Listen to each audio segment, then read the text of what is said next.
When a king falls, legends are born.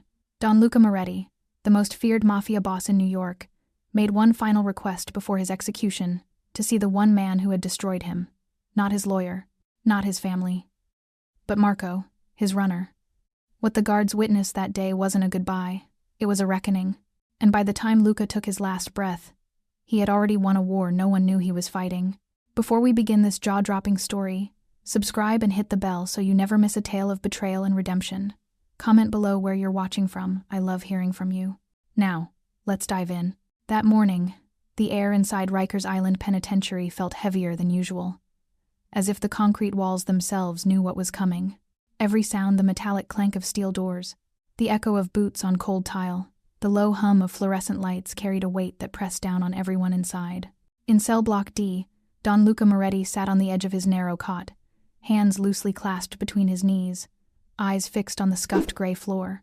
He wasn't the same man who'd walked through these gates 7 years ago. Time and silence had carved deep lines into his weathered face.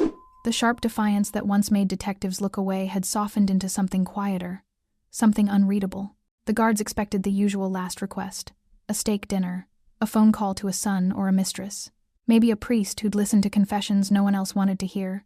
But when Warden Hughes leaned against the bars and asked, his voice low and respectful, Luca's answer was different. "I want to see Marco, my runner." A pause. Some of the guards exchanged glances. A condemned man, one who had commanded armies of soldiers, bribed judges, and ordered hits with a nod, was choosing to see a runner? Not his attorney. Not blood. A street kid who used to carry messages and collect envelopes. Unheard of.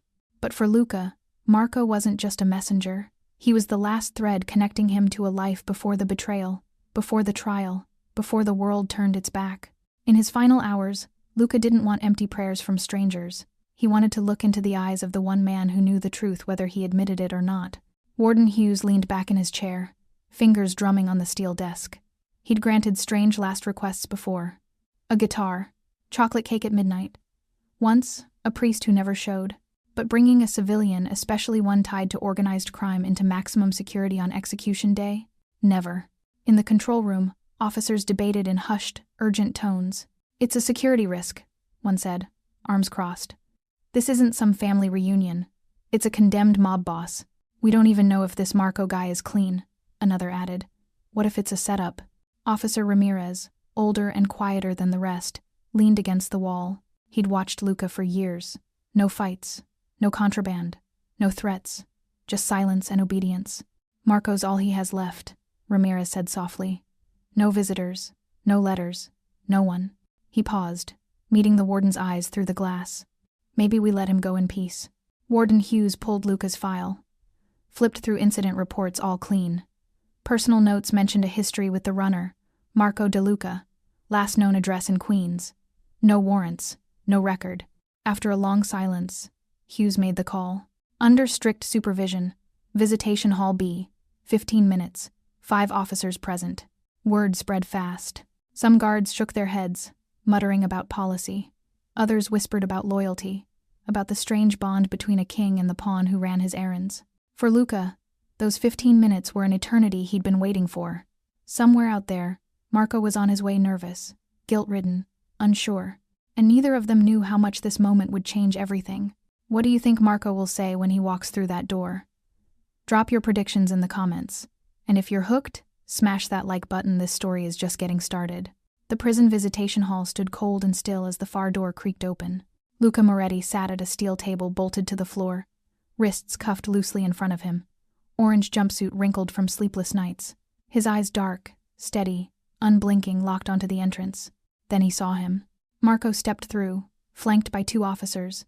Black suit, crisp white shirt, tie slightly crooked. His polished shoes echoed on the linoleum. But it was his face that told the story, pale, drawn, eyes red-rimmed and darting. He looked like a man walking to his own funeral. Their eyes met. For a moment, the room disappeared. No guards, no countdown, just 2 men separated by 7 years. A table, and a truth neither had spoken aloud. Marco sat slowly, hands trembling as he placed them flat on the table. "Don," he whispered, voice cracking. "You've done well for yourself." Luca said quietly, his tone unreadable. "I tried to. The conversation began civilly, small talk about weather, time, memory. But every word was a blade, sheathed but ready. Then, without breaking eye contact, Luca reached into his pocket and slid a folded stack of $100 bills across the table. The sound of paper on metal echoed like a gunshot. "For your trouble," Luca said. Marco stared at the money, frozen. "I don't want your money." Luca's smile was faint, almost sad. "You already took more than that." The air thickened. Guards shifted uneasily. One hand moved toward a radio. Marco's eyes dropped. The guilt was too heavy to hide. And in that silence, the past began to unravel. Because Marco hadn't just been a runner. He'd been the one Luca trusted most. The one who knew the routes, the contacts, the secrets. The one who had whispered them all to the FBI. But what Luca knew and Marco was about to learn was that betrayal is never one-sided. And in the world of kings and shadows, the man who falls often plans his own descent. The real question wasn't why Luca had asked to see him. It was what Luca was about to do with the truth. The silence stretched like a wire pulled taut, ready to snap. Marco stared at the stack of bills between them, crisp hundreds, folded neatly, sitting on the cold metal table like evidence at a trial. His hands remained flat on either side, palms damp, fingers trembling. "You already took more than that," Luca repeated, his voice barely above a whisper. The words landed like stones in still water, rippling outward. Two of the guards exchanged glances. Officer Ramirez, standing closest to the door, straightened slightly, eyes narrowing. Marco's jaw worked, but no sound came. He swallowed hard, Adam's apple bobbing. "I don't know what you're talking about," he finally managed, though his voice betrayed him thin, shaky, unconvincing. Luca leaned back in his chair, the cuffs clinking softly against the armrest. A faint smile touched his lips, but it didn't reach his eyes. "You always were a terrible liar, Marco." The fluorescent lights hummed overhead, casting harsh shadows across Luca's weathered face. The tattoo on his neck, a crowned lion, once bold and black, had faded to a dull gray, but his gaze remained sharp, dissecting Marco with the precision of a surgeon. "How long has it been?" Luca asked, shifting the subject like a chess player moving pieces. "Since you last saw me?" Marco blinked, caught off guard. 7 years, he said quietly. "The day they took you. And you didn't visit. Not once." It wasn't a question. It was an accusation wrapped in silk. Marco looked down, shame coloring his cheeks. "I couldn't. I didn't think you'd want to see me." "And yet," Luca said, spreading his cuffed hands in a small gesture, "here you are, on my last day. Funny how guilt makes men brave at the end." The word guilt hung in the air like smoke. Officer Ramirez shifted his weight, hand resting on his belt near his radio. Something about this conversation felt wrong, too calculated, too sharp for a simple goodbye between a boss and his errand boy. Across the room, Officer Mitchell whispered to another guard, "What's with the cash?" "Hell if I know," came the muttered reply. "Moretti's never had visitors. No calls, no money transfers. Where'd it even come from?" Ramirez kept his eyes on the two men. The runner looked like he might bolt. The condemned man looked calm, too calm. Marco finally lifted his gaze, meeting Luca's eyes for the first time since sitting down. "Dawn," he began, voice cracking. "I never wanted—" "Stop." Luca's tone was gentle, but the command was absolute. "Don't insult me with half-truths." "Not now." Marco's mouth snapped shut. Luca leaned forward slightly, the chains scraping against metal. "You remember the night we met?" Marco nodded slowly. "You were 16, skinny as a rail, stealing bread from Carmine's bakery." A ghost of warmth flickered in Luca's voice. "I caught you red-handed. You looked at me like I was death himself." "You could have been," Marco said softly. "But I wasn't." Luca's eyes hardened. "I fed you, gave you work, kept you off the streets, made you family."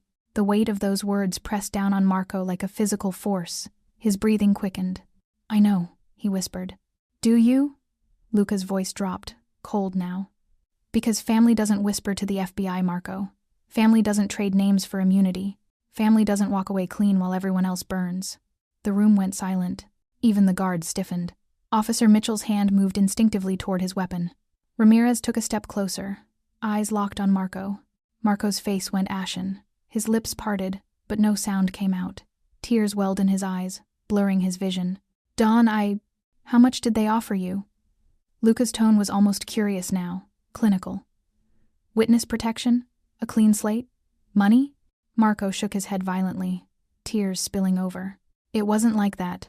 I swear, it wasn't. Then tell me how it was. Luca's voice was a blade now, cutting through Marco's defenses. The younger man crumbled, shoulders sagging, hands gripping the edge of the table like a lifeline. They said they'd kill me. Marco choked out. Agent Keller. He came to my apartment. Said they knew everything. Said if I didn't cooperate, I'd go down with you. I was scared, Don. I didn't know what to do. So you chose yourself. The words were simple, factual, but they struck Marco like a fist. I thought I could protect you, Marco said desperately, voice rising. I thought if I gave them small things, nothing important, I could keep them off your back. But they twisted everything. They used what I said to dismantle my entire operation, Luca finished. To arrest 23 men, to put me on death row. Marco buried his face in his hands, sobs racking his body. I'm sorry, he gasped. God, Don, I'm so sorry. I never meant for any of this. I thought I was helping. You thought wrong. Officer Ramirez caught Warden Hughes' eye through the observation window. Hughes nodded once, let it play out. This was more than a reunion. This was a confession. Luca watched Marco break in silence, his expression unreadable. When the younger man's sobs finally quieted into ragged breathing, Luca spoke again, softer now, almost gentle. You know what the worst part is? Marco looked up, face streaked with tears. I saw it coming, Luca said. The moment Keller's name appeared in the case files, I knew.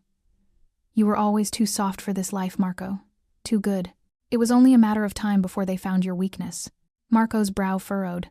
You knew? Luca nodded slowly. For 2 years before my arrest, I knew you were compromised. I fed you information, carefully chosen. Some true. Most false. I watched as they followed dead ends, arrested the wrong people, wasted resources. Marco's eyes widened in disbelief. But then, why didn't you kill you? Luca's smile was bitter. Because you were my son in every way but blood, and because I needed you alive. I needed them to think they'd won. The guards stood frozen, listening. This wasn't just a last goodbye. This was a revelation. A strategy unfolding 7 years after the game had supposedly ended. Officer Mitchell leaned toward Ramirez and whispered, Is he saying he let himself get arrested? Ramirez didn't answer. His jaw was tight, eyes fixed on Luca. Marco shook his head, struggling to process. I don't understand. If you knew, if you let this happen, then why am I here? Why did you ask to see me? Luca reached across the table and, with cuffed hands, pushed the stack of bills toward Marco again. Because you need to understand something before I die. Marco stared at the money, then at Luca. What? Luca's eyes burned with an intensity that made Marco's blood run cold. That your freedom was always an illusion. That every deal they made with you came with strings. And that those strings? He tapped the bills with one finger. They're about to pull them taut. Marco's breath caught. What do you mean? Check under your chair, Luca said calmly. Confused, Marco hesitated. The guards tensed. Ramirez stepped forward. Don't move, he commanded. But Luca raised his cuffed hands in surrender. He'll find nothing dangerous, officer. Just truth. Ramirez nodded at Mitchell, who moved behind Marco's chair and crouched down. His hand reached beneath the seat and froze. Sir, Mitchell called to the warden through the observation window. There's something here. He pulled out a small manila envelope, taped to the underside of the chair. On the front, written in precise black ink, to U.S. Attorney Keller. The room erupted in controlled chaos. Guards moved in, one pulling Marco away from the table, another securing Luca. The warden's voice crackled over the intercom. Lock down the room. Nobody leaves until we know what's in that envelope. But Luca remained calm, eyes never leaving Marco's face. You thought you were the informant, he said, voice cutting through the commotion. But you were just the messenger. One last time. Marco stood frozen between two guards, staring at the envelope, at Luca, at the money still sitting on the table. What did you do? He whispered. Luca's smile was cold, final. I finished what I started 7 years ago. And you, Marco, you're about to deliver my last message, whether you want to or not. The door slammed shut, locks engaged, and in the sealed room, under fluorescent lights and armed watch, the truth that Luca Moretti had buried for nearly a decade was about to rise from its grave with Marco's name written all over it. The manila envelope sat on the warden's desk behind reinforced glass, sealed, ominous, untouched. In the visitation hall, the air had turned electric. Guards flanked both men now, closer than before, hands near weapons, eyes alert. Marco stood with his back against the pale green wall, chest heaving, mind racing. Luca remained seated, serene as a man attending Sunday Mass rather than counting down his final hours. "How long have you been planning this?" Marco asked, voice hoarse. Luca tilted his head, studying him like a painting he'd seen 1,000 times but never quite understood. "Since the beginning," he said. "Since the day I found you." Flashback. 15 years earlier. The alley behind Carmine's bakery smelled like yeast and garbage. Marco, 16, all elbows and defiance, was cornered against a brick wall, clutching a stolen loaf of bread. His clothes hung off him, 2 sizes too big, filthy from sleeping in doorways. Luca Moretti stood at the mouth of the alley, blocking the only exit. No bodyguards, no theatrics, just a man in a tailored suit and a boy with nowhere to run. "You picked the wrong store, kid," Luca said, voice calm. Marco's grip tightened on the bread. "I'm hungry. Shoot me if you want, but I'm eating first." Luca laughed, a genuine sound that echoed off the walls. "What's your name?" "Why do you care?" "Because I'm deciding whether to break your hands or buy you dinner." Marco hesitated, then whispered, "Marco. Marco de Luca." Luca nodded, as if filing it away. "Keep the bread, Marco. But tomorrow you come work for me. You run messages, you keep your mouth shut, you eat 3 meals a day. Deal?" The boy stared, disbelieving. "Why?" "Because everyone deserves a second chance," Luca said. "And because I see myself in you. Hungry, angry, smart enough to survive." Marco took the deal. He didn't know it then, but in that alley, his life had changed forever. The present. "You were like a son to me," Luca murmured, the words soft but weighted with years of history. Marco's eyes glistened. "And I didn't want you to die," he answered, voice breaking. "That's all I ever wanted, to keep you alive." "By killing everything I built?" The question was gentle, but it cut deep. Officer Ramirez shifted uncomfortably. He'd expected anger, violence maybe. Not this. This dissection of loyalty and love turned sour. Flashback. 12 years earlier. Marco at 19, running through Little Italy like he owned the streets. Leather jacket, slicked hair, confidence in every stride. He knew every corner, every contact, every drop point. People nodded when he passed, not with fear, but respect. He carried messages in sealed envelopes, never asking what was inside. He collected payments in brown paper bags, never counting. He was invisible and essential, the perfect runner. One winter night, Luca called him to the back room of Rossi's restaurant. The table was set with pasta, wine, and 2 chairs. No one else. "Sit," Luca said, pouring wine into both glasses. Marco sat, nervous. Private dinners with the Don weren't routine. Luca raised his glass. "To family," he said. Marco clinked his glass, unsure. "I don't have family, Don. Just you." Luca's expression softened. "Exactly. Blood doesn't make family, Marco. Loyalty does. Trust does." He paused, eyes serious. "I trust you with my life. Do you understand what that means?" Marco nodded, throat tight with emotion. "I won't let you down. I know you won't." The weight of that trust settled on Marco's shoulders like a crown. The present. "Do you remember Rossi's?" Luca asked. Marco nodded, tears slipping down his cheeks. "Every word. I meant it, Don. I meant every word." "I know you did." Luca's voice carried no malice, only sadness. "That's what makes this so tragic." Flashback. 8 years earlier. FBI Special Agent Keller looked nothing like Marco expected. No dramatic suit, no movie star authority, just a tired man in his 40s, sitting in an unmarked sedan outside Marco's apartment at 2 a.m. "Get in," Keller said through the open window. Marco's blood ran cold. "I don't know you." "Yes, you do. I'm the man with photos of you taking envelopes from Luca Moretti. I'm the man who can make those photos disappear, or make them the centerpiece of a RICO trial." Keller's smile was thin. "Get in." Marco got in. Inside the car, Keller spread Polaroids across the dashboard. Marco at drop points, outside warehouses, handing packages to known associates. "You're looking at 20 years minimum," Keller said. "Unless we make a deal. I want a lawyer. You want to survive." Keller leaned closer. "I don't care about you, kid. I care about Moretti. You give me small things, names, dates, locations, nothing that'll hurt him directly. Just enough to build a case around the edges. In return, you walk away clean. New identity. Fresh start. Marco's hands shook. He'll kill me if he finds out. He won't. You're smart. You'll feed me enough to keep me happy, but not enough to sink him. Think of it as insurance. For both of you. Marco stared at the photos, at his own face staring back. Just small things? Just small things.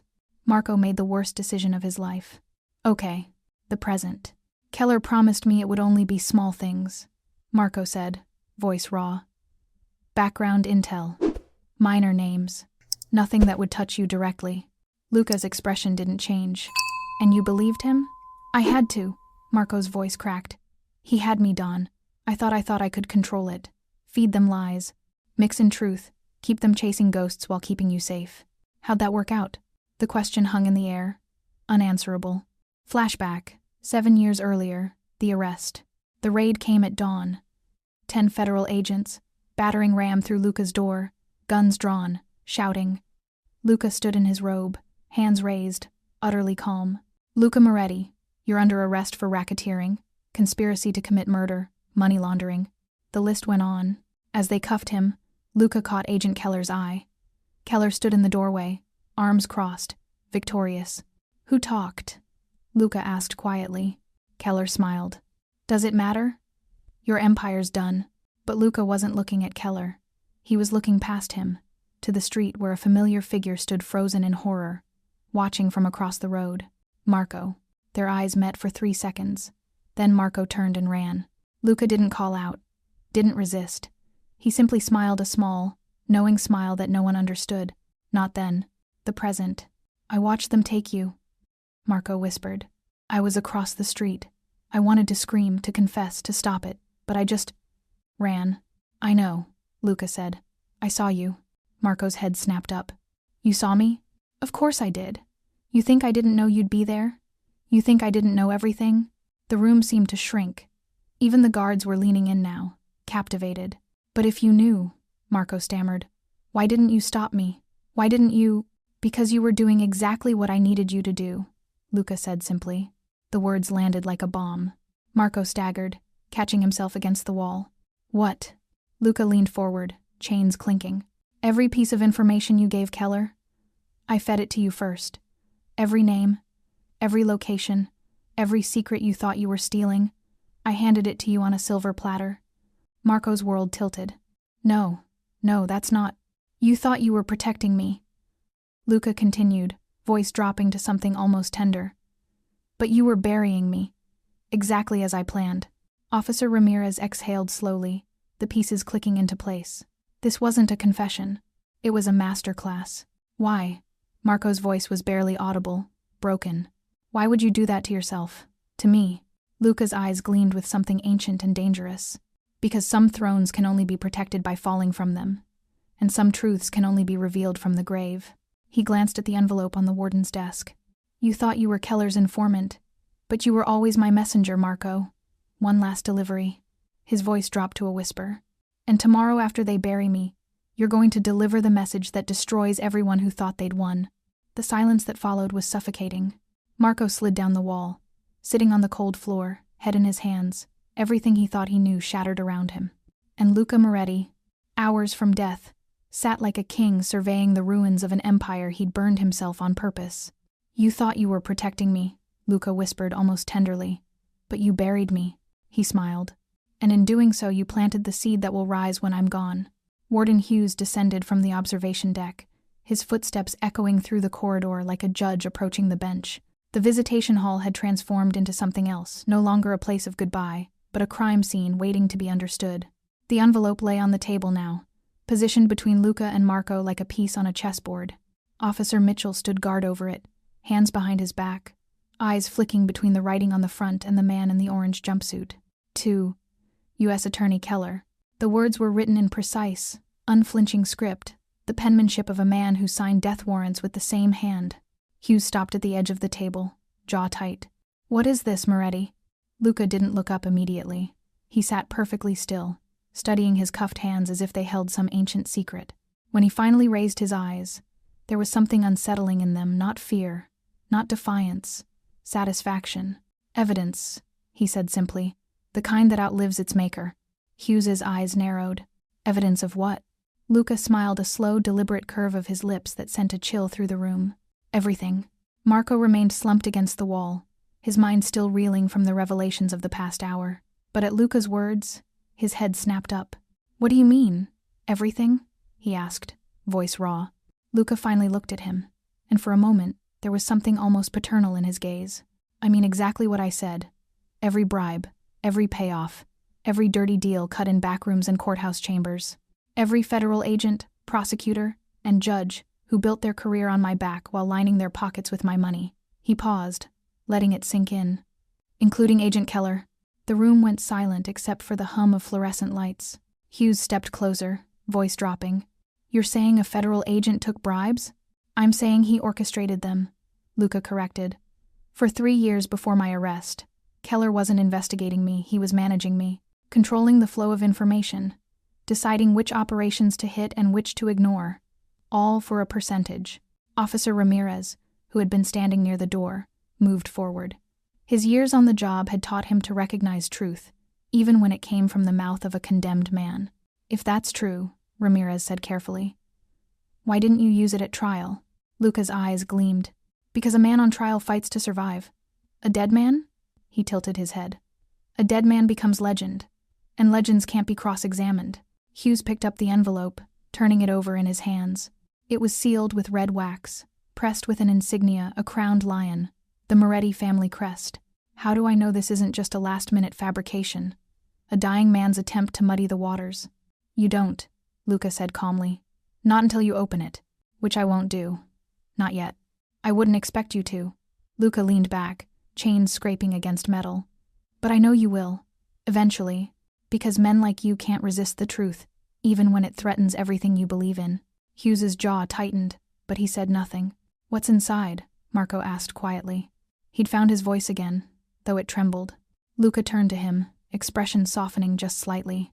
"Insurance," he said. "Proof that the empire they thought they destroyed was never really mine. It belonged to everyone who profited from it. Prosecutors who looked the other way, cops who provided protection, judges who threw out cases, banks that laundered money." He paused, letting each word land with precision. "I kept ledgers, Marco. Dates, amounts, account numbers, photographs of meetings, audio recordings from every negotiation. For years, I documented everything, knowing that one day I might need it." "Need it for what?" Hughes demanded. "To prove that the system that condemned me is just as guilty." Luca's voice was soft, almost gentle. "They didn't end corruption when they arrested me, Warden. They just found a scapegoat." Officer Mitchell shifted uncomfortably. "Sir," he said to Hughes, "if what he's saying is true." "We don't know that it is," Hughes cut him off, but his tone lacked conviction. Ramirez spoke up. "With respect, Warden, we should open it now. If there's actionable intelligence." "We open it after the execution," Hughes said firmly. "Not before. That's protocol." "Protocol?" Luca laughed, a dry, humorless sound. "You think protocol will save you when the truth comes out? You think following the rules will matter when the entire prosecution is exposed as corrupt?" Hughes slammed his hand on the table. "You're a convicted murderer, Moretti. Nothing in this envelope changes that." "You're right," Luca agreed. "It doesn't change my guilt, but it does change theirs." Marco pushed himself off the wall, legs shaky but functional. He approached the table slowly, eyes fixed on the envelope. "Why did you put it under my chair?" he asked. "Why not yours? Why make it look like I brought it?" Luca's smile returned, sharp as a blade. "Because you've always been my messenger, Marco. Even when you thought you were working for Keller, you were carrying my messages. This is just one more delivery. But I didn't bring it." "Doesn't matter." Luca's voice dropped. "What matters is what they'll think. What Keller will think when he hears about it. You, the informant he controlled for years, sitting across from me on my execution day, with evidence of his corruption taped under your chair." Marco's face went pale. "You're framing me." "I'm protecting you," Luca corrected. "Because when this comes out, Keller will know someone gave me that information. Someone close to him. Someone who had access." He leaned forward. "Let him think it was you. Let him waste his time trying to figure out how his informant became his executioner. But it wasn't me." "I know." Luca's eyes glittered with cold amusement. "But he doesn't. And the beauty of it, Marco, is that he can't touch you without exposing himself." Ramirez stepped between them, breaking the moment. "Warden," he said quietly, "we need to consider the possibility that Moretti isn't bluffing. If there's legitimate evidence of federal corruption, then we follow procedure, Hughes interrupted. We seal the envelope. We wait until after the execution. We contact the appropriate authorities. By then it might be too late, Ramirez argued. If Keller is corrupt, he'll have time to destroy evidence, intimidate witnesses. That's not our call to make. But even as Hughes said it, doubt flickered across his face. He looked at the envelope in his hands, feeling its weight literal and metaphorical. How many names are in here? He asked Luca. Enough to fill a courtroom, Luca replied. Maybe 2. Hughes swallowed hard. And you kept this quiet for how long? 7 years, since the day they arrested me. Luca's smile was bitter. You think I went quietly because I accepted my fate? No, Warden. I went quietly because I was setting a trap. And tomorrow, when I'm dead, you're going to spring it for me. The room felt smaller suddenly, the walls closing in. Every guard, every officer present understood they were no longer witnessing a simple farewell. They were standing at ground zero of something that would ripple far beyond this prison. Officer Mitchell cleared his throat. Shouldn't we, call someone? The FBI? Internal Affairs? And tell them what? Hughes snapped. That a condemned mob boss claims he has dirt on a federal agent? They'll tell us to wait for the execution and process it through proper channels, which is exactly what Luca wants, Ramirez said quietly. All eyes turned to him. He met Luca's gaze. You want us to sit on this. You want the execution to happen. Because once you're dead, that envelope becomes untouchable. It's not testimony, it's evidence from beyond the grave. No cross-examination. No way to discredit it by attacking your character. Luca's smile widened. Smarter than you look, Officer Ramirez. Ramirez didn't smile back. And what happens to everyone whose name is in there? Justice, Luca said simply. The kind that's been missing from this city for decades. Warden Hughes placed the envelope in a clear evidence bag, sealing it with tape and his signature across the seal. This goes in my safe, he announced.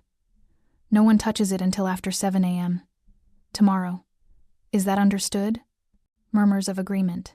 But Ramirez couldn't shake the feeling that the moment Hughes locked that envelope away, the clock started ticking on something much bigger than an execution.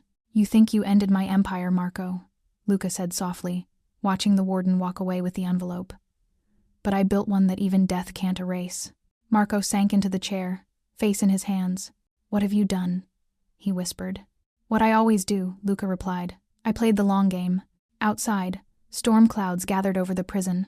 Thunder rumbled in the distance, low and ominous. And Officer Ramirez, watching Luca Moretti sit calmly in his chains, realized with absolute certainty that tomorrow's execution wouldn't be an ending. It would be a beginning. Are you hooked yet? Drop a comment with your theory. Did Marco act alone? Or was there more to the betrayal? And don't forget to share this with someone who loves true crime and thriller stories. The visitation hall fell into a heavy silence after the warden left with the envelope. The fluorescent lights buzzed overhead, casting harsh shadows across the pale green walls. Marco sat hunched in his chair, elbows on his knees, staring at the floor as if searching for answers in the scuffed linoleum. Luca watched him with the patience of a man who had all the time in the world, which, paradoxically, he didn't. Tell me, Luca said quietly. All of it. Marco's shoulders began to shake. At first, the guards thought he was laughing. Then they realized he was crying silent, shuddering sobs that racked his entire body. I can't, Marco choked out. You already have, Luca replied. Now finish it. Marco lifted his head, face streaked with tears, eyes red and swollen. He looked 10 years older than when he'd walked through that door an hour ago. The first meeting was in February, he began, voice barely above a whisper. 8 years ago. Keller showed up outside my apartment at midnight. I thought maybe you'd sent him. Some kind of test. I didn't. I know that now. Marco wiped his face with his sleeve. He had photos. Dozens of them. Me at drop-offs, picking up packages, talking to your guys. He laid them out on the hood of his car like he was dealing cards. Officer Ramirez leaned against the wall, listening. Beside him, Officer Mitchell stood rigid, hand near his radio. This wasn't just a confession anymore, it was testimony. What did he offer you? Luca asked. Everything. Marco's laugh was bitter. Protection, immunity, a new identity. He said I could walk away clean, start over somewhere else. All I had to do was give him small pieces of information. Nothing major, just breadcrumbs. And you believed him? I was 22 years old.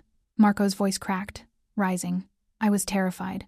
He told me they were building a RICO case, that everyone in the family was going down, and I could either go with them or save myself. He paused, struggling for breath. He said you'd kill me if I refused, that you'd know I'd been approached, and that you'd consider me compromised either way. Luca's expression didn't change. And they were right, he said calmly. In the old days, that's exactly what would have happened. Marco flinched. But now, Luca continued, voice softening, I don't need to. Marco buried his face in his hands again, sobs returning with renewed force. The first few times I gave him nothing, he said through his fingers. Fake names, wrong addresses. I thought I could play both sides, feed him garbage while keeping you safe. But he knew. Marco looked up, eyes desperate.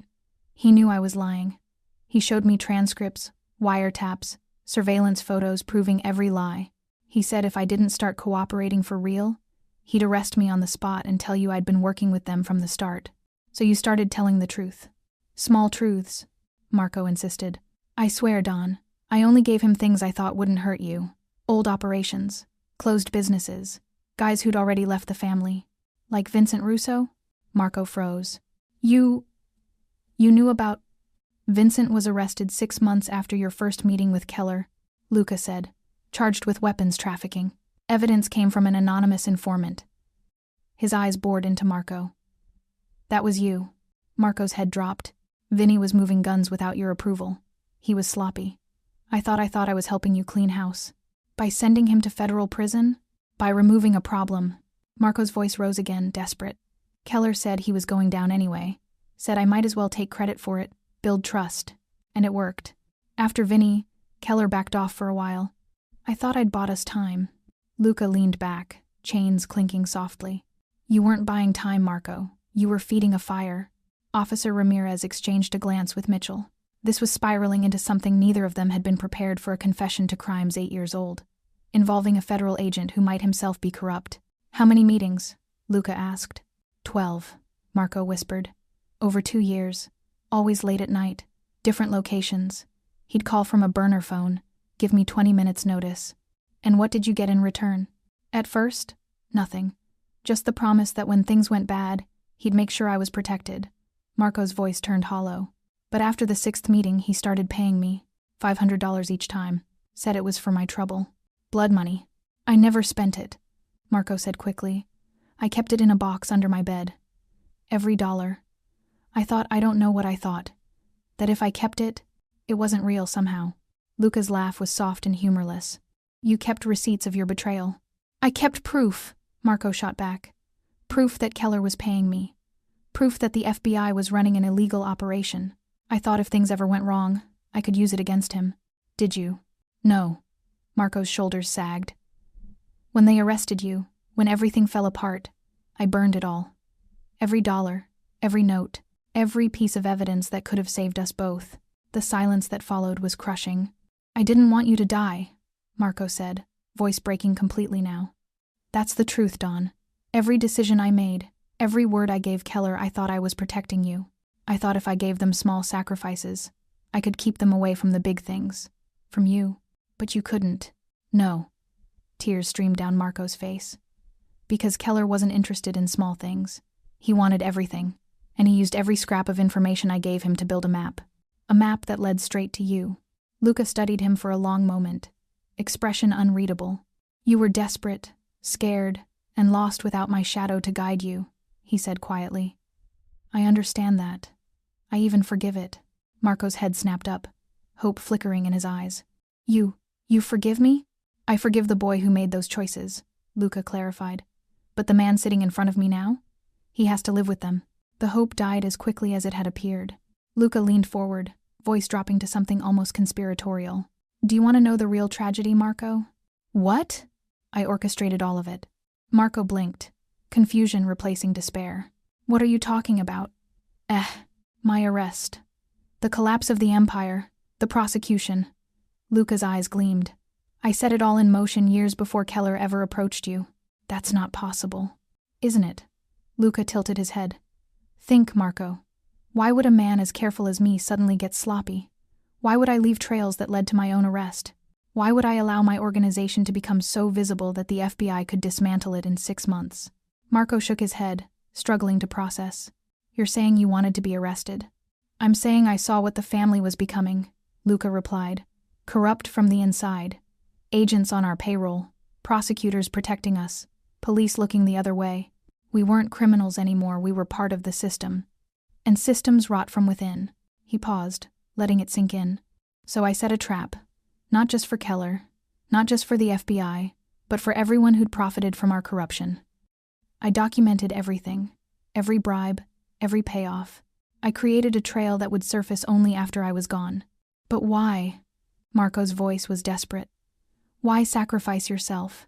Because some truths can only be told by dead men, Luca said simply.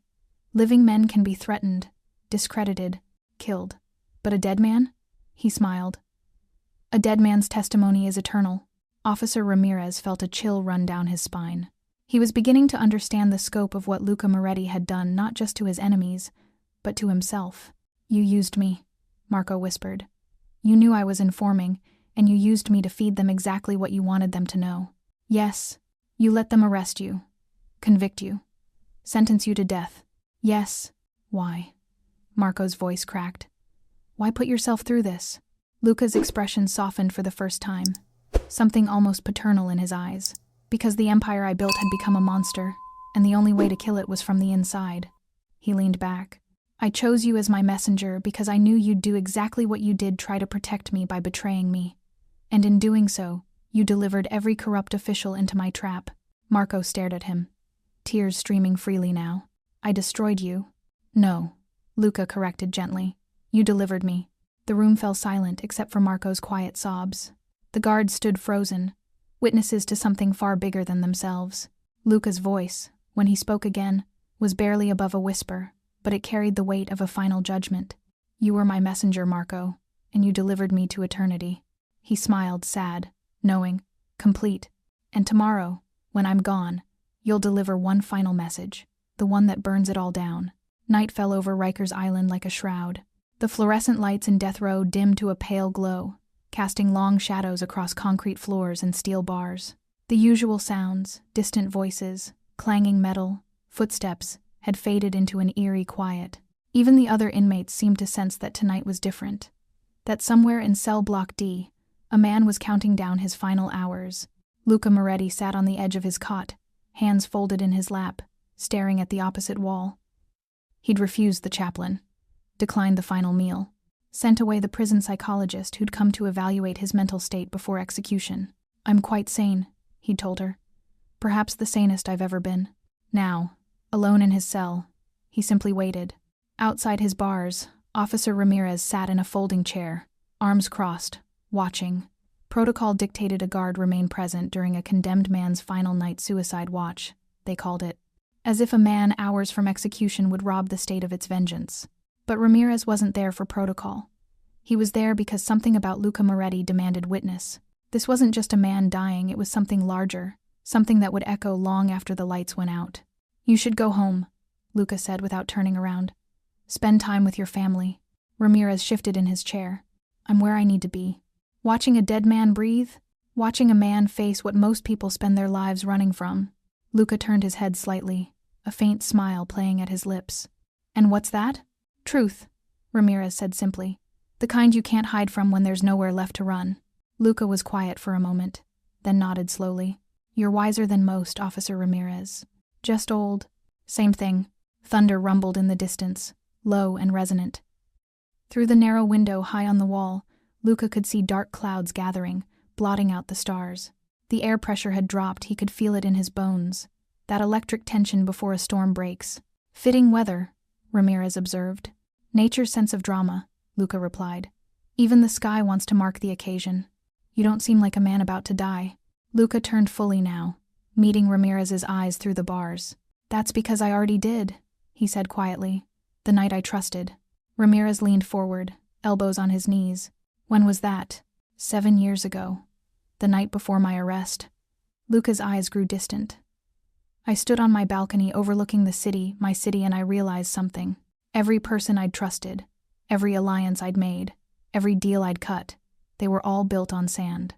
The moment the tide turned, everything would wash away. So what did you do? I stopped trying to hold on. Luca's voice was almost wistful. I let go. And in letting go, I found something I'd never had before. What? Control. Ramirez studied him for a long moment. Most men would be praying right now, making peace with God. I made peace with God a long time ago, Luca said. Now I'm making peace with men. He stood, joints stiff from sitting, and moved to the small metal desk bolted to the wall.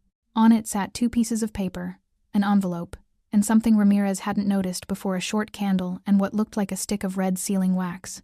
Where'd you get that? Ramirez asked, instinctively alert. Warden approved it, Luca said. Final request. I wanted to seal my letters the old way. He lit the candle with a match also approved and sat down at the desk.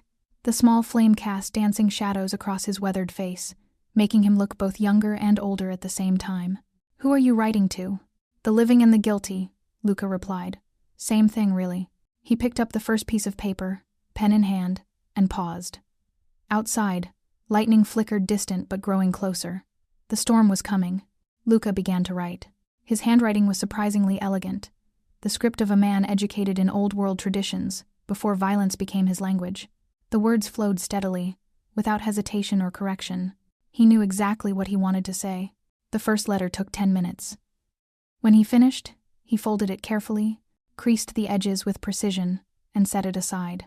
The second letter was shorter, 3 minutes, maybe 4. But when he put down the pen, his hand trembled, the first sign of emotion Ramirez had seen all night. Harder than you expected? Ramirez asked gently. No, Luca said. Exactly as hard as it needed to be. He picked up the stick of sealing wax, deep crimson, like dried blood, and held it over the candle flame. The wax began to melt, dripping slowly onto the fold of the first envelope. When enough had pooled, Luca removed a small brass seal from his pocket. Ramirez recognized it immediately, the crowned lion, the Moretti family crest. That's contraband, he said, but without conviction. Tomorrow it won't matter, Luca replied. He pressed the seal into the hot wax, held it for 3 seconds, then lifted it carefully. The impression was perfect, proud, defiant, eternal. He repeated the process with the second letter. When both were sealed, he arranged them side by side on the desk, the candlelight flickering across them like a benediction. One for Marco, he said.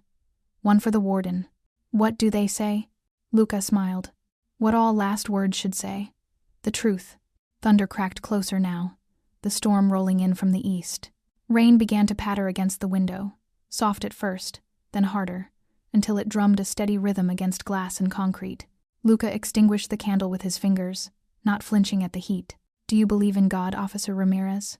The question caught Ramirez off guard. Yes, I do. And the devil? That too. Luca nodded thoughtfully. I spent my life thinking I was one or the other, that I had to be saint or sinner, savior or destroyer. He turned, facing Ramirez fully. But I was neither. I was just a man making choices, watching them ripple outward, unable to call them back. That's all any of us are. Maybe. Luca returned to his cot, sitting down slowly. But some ripples become waves, and some waves become tsunamis. And yours? Mine will hit shore tomorrow, Luca said quietly. After I'm gone. Ramirez glanced at the letters on the desk. You really think those will change anything? I know they will. Luca lay back on the thin mattress, hands behind his head, staring at the ceiling. Because truth is patient. It waits for the right moment. And tomorrow, when I can't be silenced or threatened or discredited, the truth will speak louder than I ever could alive. Another crack of thunder, this one directly overhead. The lights flickered but held. Aren't you afraid? Ramirez asked. Even a little? Luca was quiet for a long time. When he spoke, his voice was barely audible over the rain. I'm not afraid of death, Officer Ramirez. I'm afraid of dying without meaning, without purpose. He paused. Tomorrow, I'll have both. The hours passed slowly. Ramirez watched as Luca drifted in and out of sleep or something like it. The condemned man never tossed or turned, never cried out or muttered. He simply lay still, breathing steadily, at peace with whatever awaited him. At 3 a.m., Luca spoke into the darkness. Officer Ramirez? I'm here. When it's done, make sure Marco gets his letter. Make sure he reads every word. I will. Promise me. Ramirez stood, moving closer to the bars. I promise. Luca turned his head, meeting Ramirez's eyes one last time. Thank you. For what? For seeing me, Luca said. Not the monster, not the legend, just the man. Ramirez nodded, throat tight. Rest now. I will, Luca said. For eternity. By dawn, the storm had passed, leaving the world washed clean and eerily still. The sky lightened from black to gray to pale blue, indifferent to the life about to end beneath it. In his cell, Luca Moretti rose from his cot one final time. He smoothed his orange jumpsuit, ran a hand through his graying hair, and picked up the 2 sealed letters. He handed them through the bars to Ramirez. Keep your promise, he said. On my life. Luca smiled, genuine, warm, free. Then my work is done. Down the corridor, footsteps approached. The warden, the chaplain, the execution team. It was time. And Luca Moretti, once king of an empire built on blood and secrets, walked toward his death with his head high and his conscience clear, knowing that in dying, he would finally win. Dawn broke over Rikers Island with merciless clarity. The sky, washed clean by the night's storm, stretched pale and endless above the prison. No clouds, no shelter. Just cold, unforgiving light creeping across concrete and steel, illuminating everything it touched. In the execution chamber, the witnesses gathered in silence. 12 chairs faced a wall of reinforced glass. Behind it, the chair leather straps, metal frame, cables running to the generator like veins feeding a mechanical heart. The room smelled of antiseptic and electricity, sterile and charged at once. One by one, they filed in. 2 reporters, notebooks ready, faces carefully neutral. A federal prosecutor, present to confirm justice was served. 3 family members of Luca's victims, eyes hollow with years of grief. Officer Ramirez, who'd volunteered to witness, the 2 sealed letters tucked inside his uniform jacket. And Marco, escorted by guards, his presence neither required nor forbidden, just inevitable. He sat in the back row, hands clasped between his knees, staring at nothing. No one spoke. The only sound was the hum of ventilation and the occasional shuffle of feet on polished floor. At 6:45 a.m., the door on the opposite side of the glass opened.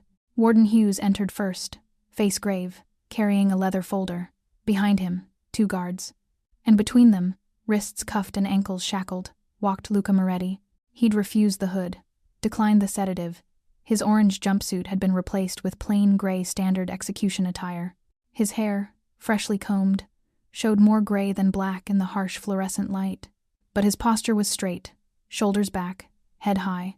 He moved with the same calm authority he'd carried through boardrooms and backroom deals, through trials and decades of power. A king walking to his throne. The guards guided him to the chair. Luca sat without hesitation, settling into the worn leather as if it had been made for him.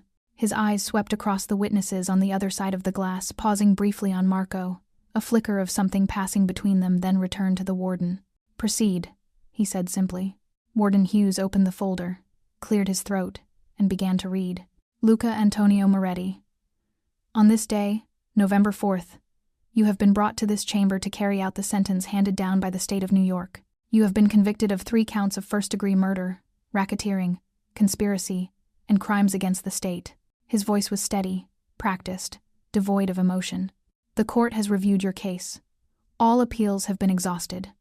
By the power vested in me by the state of New York, I am authorized to carry out your execution by electrocution, effective immediately. Luca listened without expression. His eyes didn't waver. His breathing remained even. Do you have any final words? Luca's gaze shifted to Ramirez, standing near the glass. Their eyes met, and for a moment, the room seemed to contract around that single point of connection. Make sure the letter reaches the boy, Luca said clearly. Ramirez nodded once, hand moving unconsciously to his chest where the letters rested. The guards began securing the straps. First the chest, thick leather pulled tight, buckled with mechanical precision. Then the arms, one at a time, wrists bound to the rests. Finally the legs, ankles strapped to the chair's base. Through it all, Luca remained still. Not tense, not resisting. Simply present. One guard attached the electrode to Luca's right leg, the metal cold against his skin. Another positioned the cap on his head, adjusting the sponge that would conduct the current. The final electrode pressed against his scalp, secured with a strap beneath his chin. The youngest guard, barely 25, hands shaking slightly, stepped back, pale. First time? Luca asked him gently. The guard nodded, unable to speak. It's all right, Luca said. You're just doing your job. No shame in that. The guard swallowed hard, tears threatening. He turned away quickly, joining the others against the wall. Warden Hughes checked his watch. 6:52 a.m. Luca Moretti, you have been given the opportunity to speak.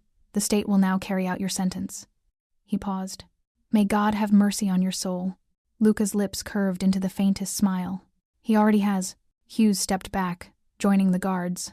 The executioner, a technician in plain clothes, face hidden behind a partition, placed his hand on the lever. The room held its breath. In the witness gallery, Marco's hands gripped the chair's armrests until his knuckles turned white. Tears streamed silently down his face. He wanted to look away but couldn't. This was his penance to watch what his choices had wrought. One of the victim's family members, an elderly woman who'd lost her son to Moretti's orders, stared through the glass with eyes like stones, waiting, needing this ending. The reporter's pens hovered over paper, ready to capture history. And Ramirez, standing apart from the others, felt the weight of the letters against his chest like an anchor. Luca took a slow, deliberate breath. His eyes swept the room one final time, the witnesses, the guards. The machinery of state-sanctioned death. Then he looked up, toward something beyond the ceiling, beyond the prison, beyond the city that had made him and broken him. When he spoke, his voice was clear, resonant, carrying the weight of finality and prophecy. The city will remember my death longer than it ever remembered my life. The words echoed in the chamber, settling over everyone present like a benediction or a curse, no one could tell which. Warden Hughes raised his hand, held it aloft for 3 seconds, then dropped it. The executioner pulled the lever. Power surged through the cables with a sound like ripping metal. 2,000 volts slammed into Luca's body, every muscle contracting at once. His hands clenched into fists, his back arched against the straps. The lights flickered, not just in the execution chamber, throughout the entire cell block. Fluorescents dimmed and flared, casting stuttering shadows. Somewhere down the corridor, inmates shouted, confused and frightened. 20 seconds. The current held, relentless and absolute. Luca's body strained against the leather, but his face visible through the leather helmet remained somehow peaceful, as if in that moment of violent death, he'd found something resembling grace. In the witness gallery, the elderly woman closed her eyes. One reporter looked away. Marco sobbed openly, no longer able to contain it. Ramirez stood motionless, hand over his heart where the letters rested, lips moving in silent prayer. 30 seconds. The executioner released the lever. The machinery powered down with a descending whine. The lights stabilized, returning to their harsh, steady glow. Luca's body slumped in the chair, held upright only by the straps. Smoke rose from the electrodes, thin, acrid, the smell of burned flesh and finality. The prison physician stepped forward, stethoscope ready. He moved with practiced efficiency, checking pulse points, listening for breath that would never come again. After a full minute, he straightened and turned to the warden. Time of death, 6:54 a.m. Warden Hughes nodded, making a note in his folder. Luca Antonio Moretti, executed by order of the state of New York. May his soul find peace. But as he said it, looking at the still figure strapped to the chair, Hughes couldn't shake the feeling that peace was the last thing Luca Moretti had found, or wanted. The witnesses were escorted out in silence. Stunned and subdued, Marco walked like a ghost, supported by a guard on each side. The reporters scribbled furiously, already composing headlines. Mob boss executed. End of the Moretti empire. Justice served after years of terror. But Ramirez, walking alone down the corridor toward the exit, knew better. He touched the letters again, felt their weight, their promise. This wasn't an ending. It was a detonation with a delayed fuse. Outside, the morning sun had risen fully, bathing New York City in golden light. Somewhere in Manhattan, federal offices were opening for business. Prosecutors were reviewing case files. Agents were planning raids. And none of them knew that in a sealed envelope, locked in Warden Hughes's safe, their entire world was about to be unmade. In death, Luca Moretti sat silent and still. But his words, written in the dark of his final night, sealed with wax and blood and will, were about to speak louder than he ever could alive. The execution was over. The reckoning had just begun. Don Luca Moretti is gone, but his final move is still in play. Please subscribe and drop a comment if you saw this coming and stay with us. The story isn't over. Not even close. By noon, the body had been processed, tagged, and prepared for the state morgue. By evening, the news had spread across every network. Mob boss executed after decade on death row. Moretti's final words, the city will remember. But what the city didn't know, what no one outside that prison knew, was that Luca Moretti's death was not the end of his story. It was the beginning of his legend. And legends, once born, can never truly die. In his apartment across the city, FBI agent Keller watched the news with a glass of whiskey, smiling faintly. Finally, he muttered, "It's over." He had no idea how wrong he was. The call came at 2:17 p.m., 5 hours after Luca Moretti's body had been wheeled out of the execution chamber. Warden Hughes was in his office, finishing the mountain of paperwork that followed every execution, when his secretary burst through the door without knocking. "Sir, there are federal agents at the gate. They're demanding immediate access." Hughes looked up, irritation flickering across his face. "Demanding? On whose authority?" "FBI. They have a warrant." The warden's stomach dropped. He'd known this was coming ever since that envelope had been placed in his safe the day before, but he'd hoped for more time. A day, maybe two, to understand what he was dealing with before the storm hit. He should have known better. Storms don't wait for permission. By 2:30 p.m., 6 federal agents in tactical vests had descended on death row like locusts. Leading them was Special Agent Victoria Chen, a woman in her 40s with steel-gray hair pulled back tight and eyes that missed nothing. "Where's the cell?" she demanded, not bothering with pleasantries. Warden Hughes, flanked by Officer Ramirez and 2 guards, led them down the corridor.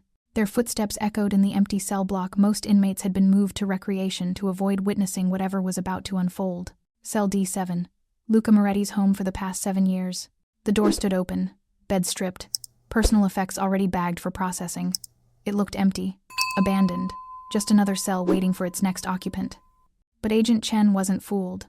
"Search it," she ordered. "Walls, floor, ceiling, everything."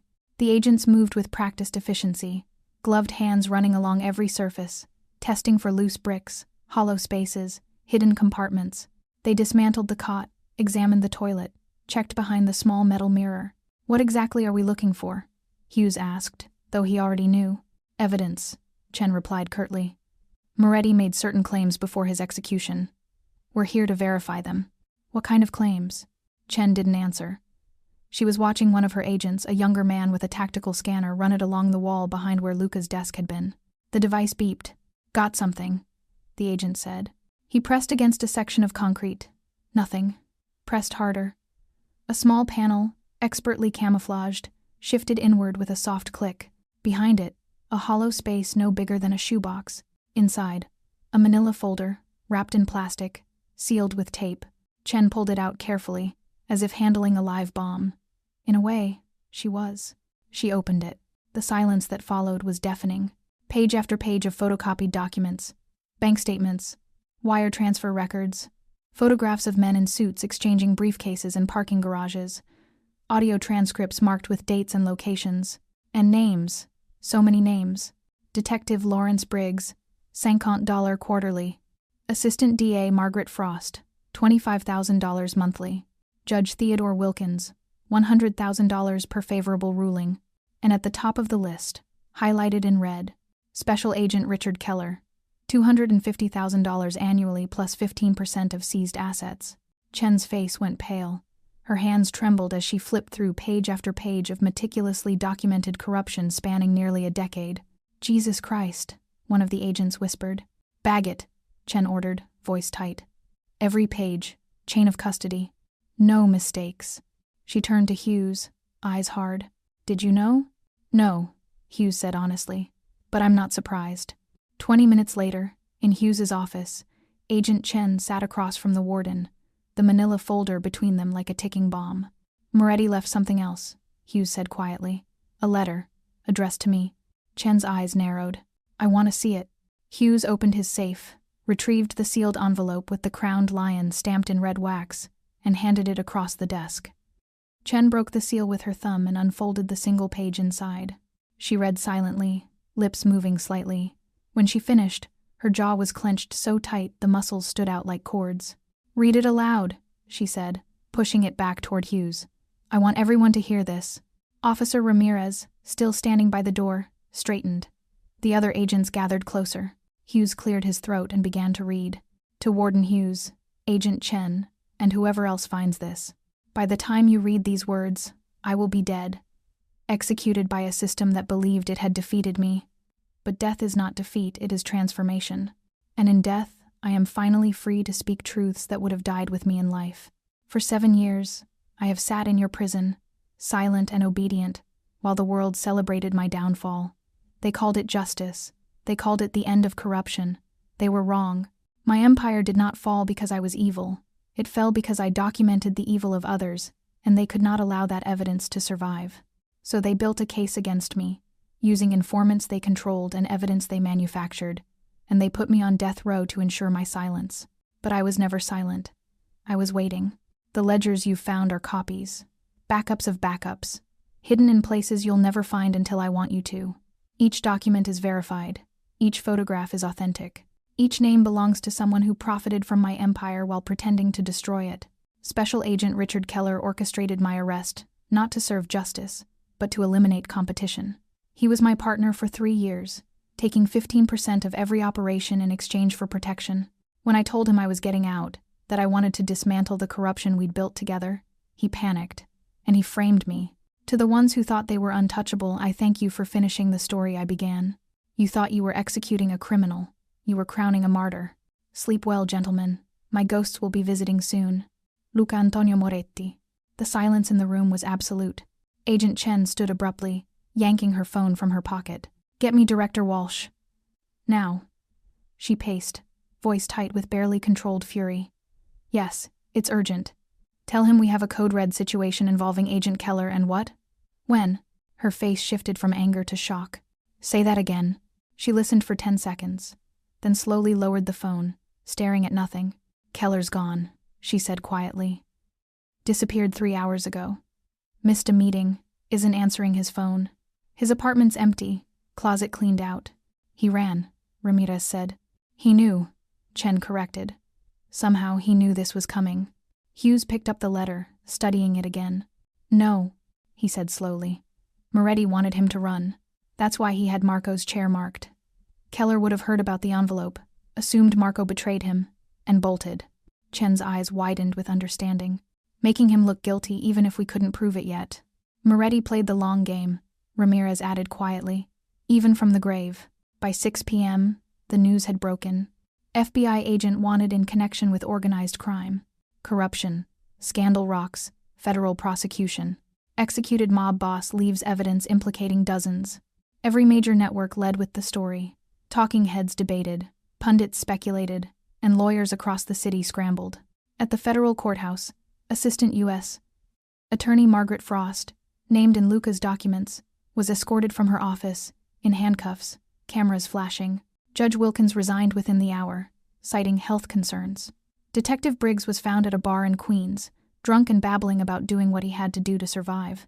By midnight, 7 people had been arrested. 11 more were under investigation, and 3 cases prosecuted by Keller's unit, including 2 death penalty convictions, were being reviewed for possible corruption. The Moretti case, once the government's greatest triumph, had become their greatest nightmare. And Marco De Luca vanished that same afternoon. He'd been released from custody after giving a preliminary statement. Yes, he'd informed for Keller. No, he hadn't known about the corruption. Yes, he'd been manipulated. The agents had let him go, planning to call him back for more questioning. But when they went looking for him the next day, his apartment was empty. Furniture still there, clothes in the closet, but no Marco. No note, no trace. Officer Ramirez, delivering Marco's sealed letter to the abandoned apartment, found it and took it with him. He sat in his car for 20 minutes, holding the envelope, feeling its weight. Finally, he broke the seal. Inside, in Luca's elegant script, Marco, by now you know the truth. Run if you must, hide if you can. But remember, you were never the villain in this story. You were the messenger, and every messenger deserves a second chance. The money you refused at our last meeting is in a safety deposit box, key taped under your mother's tombstone. Use it to disappear. Use it to start again. You thought you destroyed me, but you freed me. Now I free you. Don Luca. Ramirez folded the letter, placed it back in the envelope, and tucked it into his jacket. Somewhere out there, Marco was running. And maybe, just maybe, he'd finally stop. 3 weeks later, Marco sat on the rooftop of an abandoned warehouse in Red Hook, Brooklyn, legs dangling over the edge, the city sprawling before him like a living thing, breathing, shifting, indifferent to the man watching from the shadows. It was nearly midnight. Below, streetlights carved pools of amber in the darkness. Car horns echoed in the distance. Somewhere, A siren wailed just another night in New York, where chaos was the only constant. In his hand, he held the letter. The envelope was worn now, creased from being carried in his jacket pocket for weeks. The red wax seal, the crowned lion, stared up at him like an eye watching from the past. He'd carried it everywhere since Officer Ramirez had slipped it to him in a diner on the outskirts of Queens. Wordless exchange between two men bound by the ghost of a third. "He wanted you to have this," Ramirez had said. "Read it when you're ready." Marco hadn't been ready. Not then, maybe not now, but time had run out. The city was closing in, questions were piling up, and he knew he couldn't run forever without knowing what Luca's final words to him had been. He broke the seal. The wax cracked beneath his thumb, fragments falling away like pieces of a past that could never be reconstructed. He unfolded the paper, heavy stock, expensive, the kind Luca had always used for important correspondence. The handwriting was unmistakable, elegant, deliberate, every letter formed with intention. Marco's hands trembled as he began to read. "Marco, if you're reading this, I am gone. Not just from this prison, but from this world. And you, my runner, my son in all but blood, are still here, carrying the weight of choices neither of us can undo. I want you to know something, and I need you to believe it. You were never the villain in this story. The world will tell you otherwise. They'll say you betrayed me, that your weakness led to my downfall. Let them talk. The world has always preferred simple stories to complicated truths. The truth is this. I chose you because I saw myself in you. Not the man I became, but the boy I was, hungry, desperate, searching for something to believe in. I gave you that belief. I made you loyal, and then I used that loyalty to orchestrate my own ending. Every piece of information you gave to Keller was information I fed to you first. Every betrayal was calculated. I knew from the beginning that the empire I'd built was rotting from within, corrupted not by criminals but by the very system meant to stop us. So I set a trap, one that would only spring after my death, when I could no longer be threatened or silenced. You were never Keller's informant, Marco. You were mine. And now, as you read this, my final move is in play. The evidence I left behind will destroy careers, topple empires, expose truths that powerful men would kill to bury. They thought they were executing a criminal. They were creating a martyr. But I don't write this letter to gloat. I write it to free you. Every man runs for something, Marco.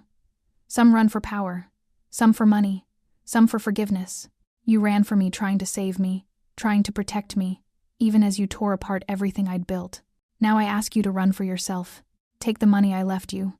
Disappear. Build a life that has nothing to do with my shadow. Find a place where the name Moretti means nothing, where you can be just Marco, not a messenger, not a pawn, just a man. I forgive you for every word you spoke to Keller. I forgive you for running when they arrested me. I forgive you for being human. Now forgive yourself. The city took everything from me, my freedom, my empire, my life. But it couldn't take my will.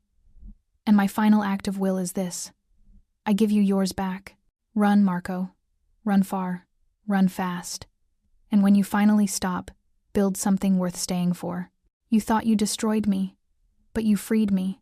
Now I free you. Don Luca Moretti. P.S.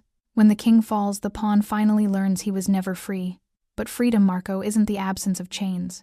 It's knowing you have the key. Marco's vision blurred. Tears fell onto the paper, smudging the ink, turning Luca's final words into watercolor memories. He read it again, then again. Each time, the weight on his chest grew lighter, as if Luca's forgiveness was physically lifting years of guilt from his shoulders. You freed me, he whispered into the wind. And I buried you. But even as he said it, he understood. Luca hadn't been buried. He'd been planted. And now, weeks after his death, the harvest was coming in. A gust of wind carried sound from the street below, voices shouting, a crowd gathering around a newsstand. Marco leaned forward, listening. Keller dead. Suicide in custody. Left a confession. His phone, sitting silent beside him, suddenly buzzed with news alerts he'd been ignoring for days. He picked it up, thumbed through the headlines. FBI agent Richard Keller found dead in holding cell. Apparent suicide follows corruption charges. Handwritten confession details decades of criminal conspiracy. Marco clicked the article, scanned the words. Agent Keller, facing life imprisonment on charges of racketeering and corruption, was found unresponsive in his cell at 4 a.m. In a handwritten note discovered beside his body, Keller allegedly confessed to orchestrating the Moretti prosecution, using fabricated evidence and coerced testimony. He named 12 other officials involved in the conspiracy, calling the corruption systemic and incurable. Marco set the phone down, hands numb. Keller was gone. The man who'd manipulated him, threatened him, used him gone. And even in death, he'd given Luca exactly what he wanted: validation, confession, proof that the system that had executed the Don was just as guilty as he'd claimed. Below, sirens wailed not one, but a cascade of them, echoing through the city like a funeral procession. The empire was collapsing. Not Luca's empire, the other one, the invisible one built on badges and gavels and lies. Marco reached into his jacket and pulled out the last remnant of his past. A stack of $100 bills. The same bills Luca had slid across the table during their final meeting. The ones he'd refused. He'd found them later, tucked into his jacket pocket when he'd returned home from the prison. Luca must have slipped them there somehow through a guard, through Ramirez. It didn't matter. Blood money, guilt money, freedom money. Marco stood, legs unsteady on the narrow ledge. The wind whipped around him, cold and cleansing. He held the bills out over the edge, fingers loosening. "Goodbye, Don," he whispered, and let go. The bills scattered on the wind, fluttering down toward the street like dying leaves. Some caught updrafts and soared higher, spinning in the light of street lamps. Others drifted into alleyways, coming to rest in puddles and gutters. Money that had once meant power, survival, identity, now just paper, returning to the city that had created it. Marco watched them fall until the last one disappeared into shadow. Then he stepped back from the edge, folded Luca's letter carefully, and tucked it into his shirt, over his heart. By the time dawn broke, Marco was already gone. He left Brooklyn behind, left New York behind, left the name DeLuca behind, bought a bus ticket with cash, headed west toward places where no one knew him and no one cared. Behind him, the city woke to another day of headlines and arrests, scandals and revelations. The Moretti case, once closed, once finished, had split open like a wound, bleeding secrets into every corner of law enforcement and government. Careers ended, trials collapsed, investigations multiplied like cancer cells, and through it all, the ghost of Luca Moretti loomed larger than the man ever had in life. They called him visionary, mastermind, martyr. They debated his guilt, his methods, his legacy, but no one, not the prosecutors, not the journalists, not the historians who would one day write his story, understood what Marco finally did. Luca Moretti hadn't fought the system, he'd become it, and from inside, he'd set the charges that would bring it down. Weeks turned to months. The scandal faded from front pages, replaced by newer crises, but the damage was permanent. 17 officials indicted, 9 convicted. The entire prosecutorial structure of New York's organized crime division disbanded and rebuilt from scratch. And somewhere in a small town in Montana, a man named Michael Russo, formerly Marco DeLuca, worked in a hardware store, lived in a 1-bedroom apartment, and slept without nightmares for the first time in 8 years. He kept one possession from his old life: a letter, sealed in plastic, hidden in a lockbox under his bed. On nights when the guilt returned, when the memories threatened to drown him, he'd take it out and read the last lines. "You freed me, now I free you." And he'd remember that redemption isn't the absence of sin, it's the presence of grace. This story reminds us that power doesn't end with death, it transforms, that loyalty can be both weapon and gift, and that sometimes the only way to win is to lose everything first. If this story moved you, hit that like button, share it with someone who needs to hear it, and subscribe for more incredible tales of redemption, justice, and the choices that define us. Your next story is waiting on the screen right now. Click it, and let's keep this journey going together. Thank you for watching. In the years that followed, the legend of Don Luca Moretti grew. They told his story in whispers and books, in podcasts, and true crime documentaries. The man who orchestrated his own execution, the king who fell to expose the corruption of those who crowned themselves judges. And somewhere in that legend, buried beneath the mythology, was a truth only one person fully understood. When the king falls, the pawn finally learns he was never free. But freedom, Marco had learned, isn't the absence of chains. It's knowing you have the key, and using it